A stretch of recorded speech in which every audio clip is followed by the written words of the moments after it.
Yang pertama saya ingin mengucapkan terima kasih terlebih dahulu ke Polair yang memfasilitasi untuk melihat secara langsung banjir yang terjadi baik di Jakarta maupun di Bekasi. Tadi kami tidak hanya di Jakarta, kami juga ke Bekasi, ke Pabelan dan sebagainya. Yang pertama saya ingin mengumumkan bahwa permukaan air Manggarai sekarang sudah turun menjadi 600 dan untuk itu Jakarta sudah siaga 4. Artinya alhamdulillah bahwa kemarin yang sempat 850 sekarang udah 600 dan kalau dilihat dari atas tadi kehidupan Jakarta sudah mulai normal kembali. Kemudian tadi yang ada beberapa hal yang nanti akan kita segera tindak lanjuti dan selesaikan, terutama untuk normalisasi sungai Ciliwung yang ada di Pangadekan, Cawang, dan Bidara Cina. Karena itulah yang kemudian kemarin memberikan dampak banjir yang luar biasa ketika di atas intensitas ataupun curah hujannya tinggi dan itu akan kita tangani. Dengan demikian tadi saya sudah meminta kepada Kepala Dinas Sumber Daya Air untuk segera menindaklanjuti terutama untuk pembebasan lahan dan sebagainya.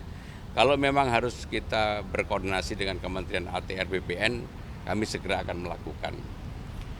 Yang berikutnya adalah dari tinjauan tadi malah Bekasi sampai hari ini masih serius ya, di Pabelan tadi hampir semua rumah-rumah penduduk masih terkendala banjir yang serius.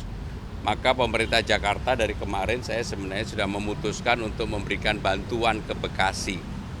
Bantuannya berupa apa? Yaitu tentunya hal-hal yang dibutuhkan di lapangan, mobil damkar, kemudian toilet, kemudian juga mobil pengangkut sampah.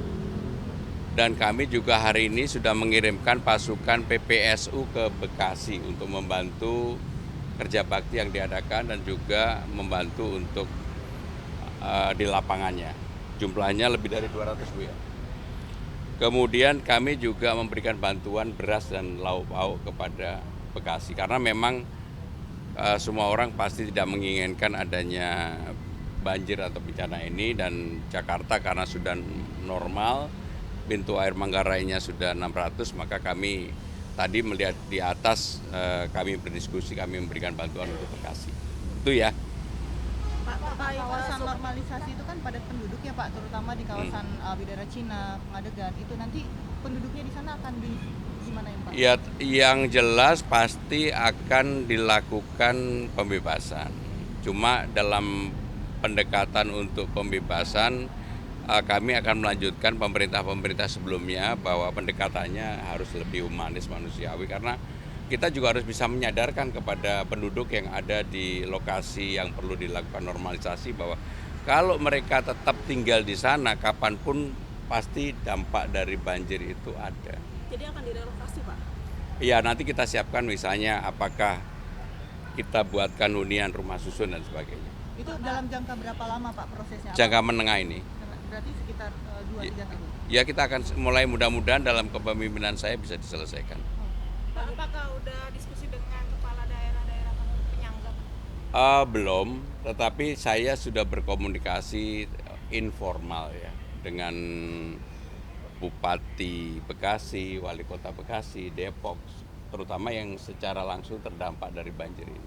Pak Gubernur, ini kan Sodetan Ciliwung, tadi ada beberapa warga yang bilang wilayah di situ masih banjir, padahal udah ada Sodetan Ciliwung.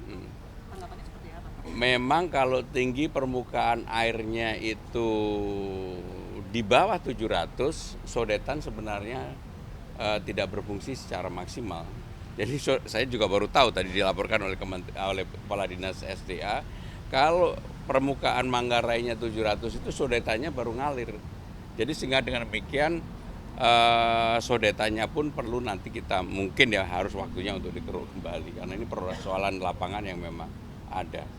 Bapak tadi Bapak menyebutkan salah satu cara untuk mencegah terjadinya kembali banjir ini dengan normalisasi sungai. Apakah dengan normalisasi sungai yang Bapak sebutkan ini seperti tidak adanya relokasi atau pemulihan di daerah sekitar sungai atau pembongkaran villa-villa liar yang tidak dilanjutkan dengan upaya penghijauan kembali area puncak Pak? Intinya adalah kita lebih berkonsentrasi terlebih dahulu di mana yang menjadi tanggung jawab pemerintah Jakarta. Karena di puncak kan bukan tanggung jawab pemerintah Jakarta. Sehingga dengan demikian kami berkonsentrasi di area-area yang menjadi tanggung jawab pemerintah Jakarta. Pak, koordinasi informalnya dengan daerah penyangga, kepala daerah penyangga seperti apa, Pak? Ya, sebenarnya begitu berkomunikasi dengan saya mereka lebih banyak ngeluhnya. Tetapi ya seperti persoalan dengan Bekasi sekarang, wali kota Bekasi kan memang di Bekasi sampai hari ini belum turun. Dan mereka butuh pompa dan sebagainya. Tentunya kita akan membantu semaksimal mungkin, sekuat apa yang kita miliki. Yang jelas jangan sampai kita membantu kita sendiri malah jadi problem tersendiri. Jadi bantuan yang akan diturunkan di Bekasi juga termasuk pompa-pompa air itu Pak? Sementara ini enggak. Karena memang tapi Bekasi ini kalau kita lihat dari atas tadi, kalau tidak ada pompa yang mencukupi maka airnya tidak turun-turun. Seperti di Pabelan itu merata tadi, di rumah-rumah penduduk masih semuanya kebanjiran. Pak, ada Jumlah rencana bantuan untuk logistik. kepala daerah lain Pak? Oh pasti, jangan tanya kapannya, tapi pasti. Jumlah bantuan logistiknya berapa, Pak? Bahas masalah biaya sewa rusun, soalnya kan kemarin pas lagi kunjungan peninjauan banyak warga tuh nggak mau pindah ke rusun karena masalah biaya sewa, sedangkan Ya nanti akan kami pelajari, kami detailkan, kami akan membuat hal yang gini lah. Kalau penyelesaiannya itu hanya bersifat kasuistis dan parsial, memang pasti ada yang mau, ada yang nggak mau. Tapi kalau menyeluruh saya yakin pasti akan bisa mau.